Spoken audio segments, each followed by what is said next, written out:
One day I was walking down the street and I was approaching an intersection and a light, and it turned green for me to walk. Right as I walked up to the end of the sidewalk, and it felt so satisfying. I'm sure you've experienced the same thing when the timing is just perfect and it just feels like it turned green for you. Imagine a world where every moment felt that way. Every light turns green for you in perfect timing, and everybody is well off financially. There are no problems in the world. There's just peace and everything's perfect. First, perfection doesn't exist. Perfection is an idea. What is perfect, right? What's perfect to one person isn't perfect to another person. So perfectionism is flawed in and of itself, ironically. The other problem is that it wouldn't work. We wouldn't be as happy as we think we would be if everything was perfect and there were no problems. Problems add to an overall healthy life, happy life. We need strife and challenges to overcome in order to live a happy life. Stories wouldn't be interesting without conflict. Imagine watching a movie with no antagonist. It's just, or no conflict to overcome, nothing. It's just a happy little story. It wouldn't be interesting. That's what little kid stories are, little baby shows. It's all just shapes and happy. It's not interesting. It's not interesting to watch. There's no story. There's nothing, no problem to solve, nothing to overcome. Life wouldn't be interesting if we didn't have problems and things that we needed to deal with and overcome, which is hard to imagine because we feel so overwhelmed by the problems that we have. The idea of the absence of any problem seems like the ultimate solution. But then we go through life, and people who've lived 80, 90 years, they get to the end of their life and they realize, oh, that was life. That was what it was about, was dealing with this uncertainty and things that we don't know that are outside of our control. That was life. And it just slipped us by because we were so focused on getting to the point where we don't have any problems, which is not a point you really want to get to. That's not a destination you want to be at. Productivity is the key to happiness. Stories end with happily ever after because what came after? There's nothing interesting.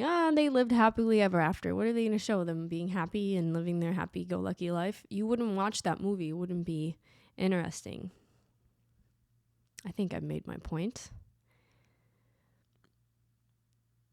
Something I want to talk about might be a bit frustrating for some people to hear. Some people might not like it.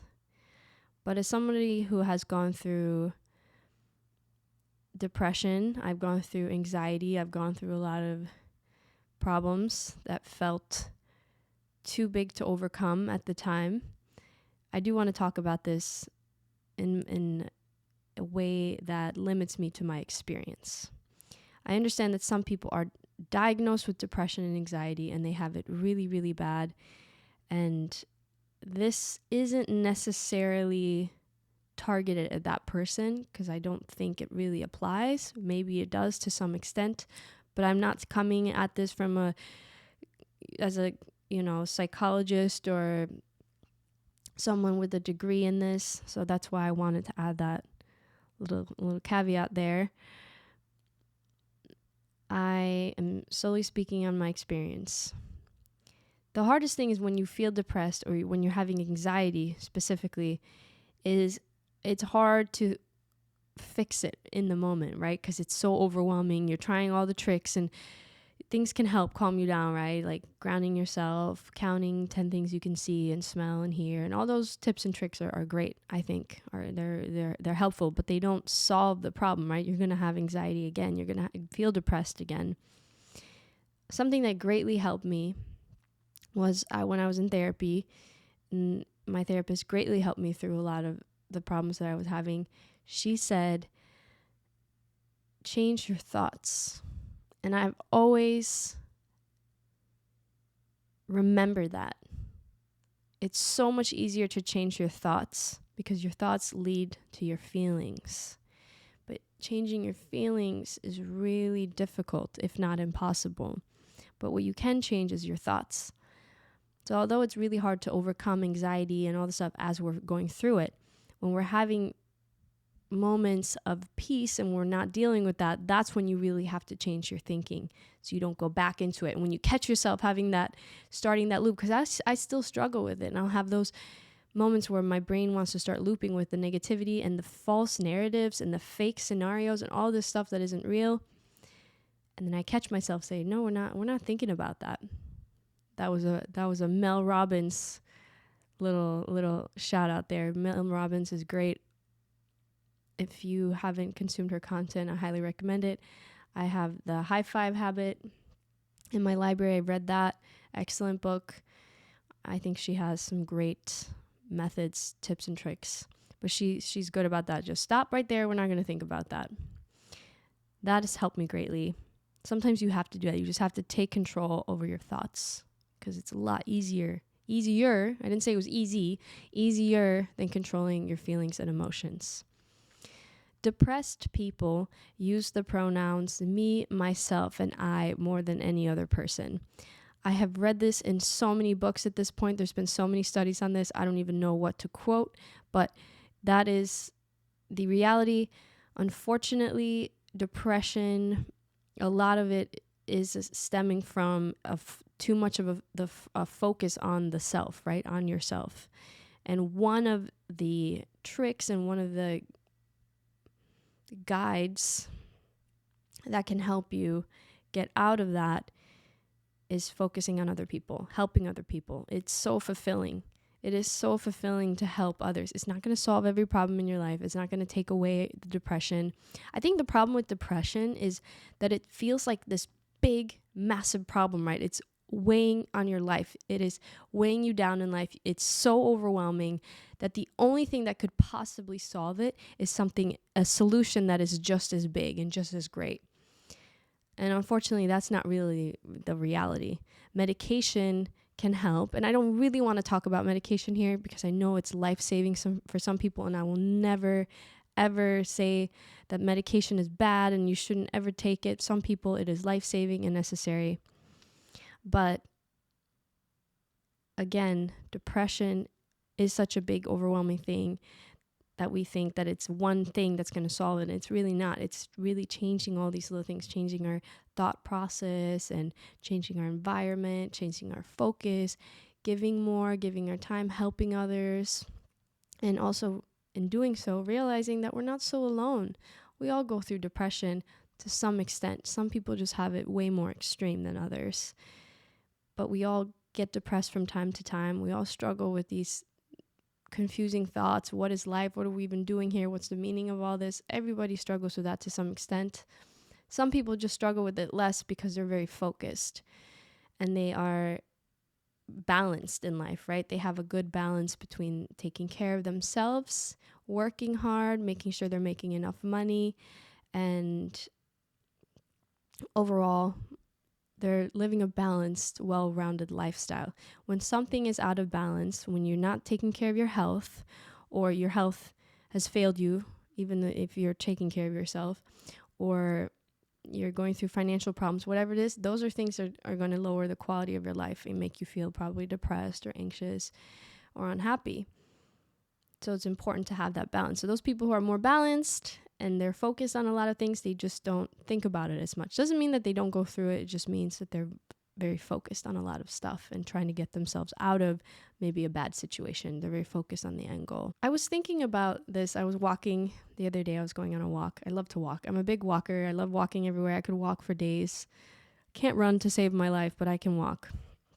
I can outwalk a lot of people.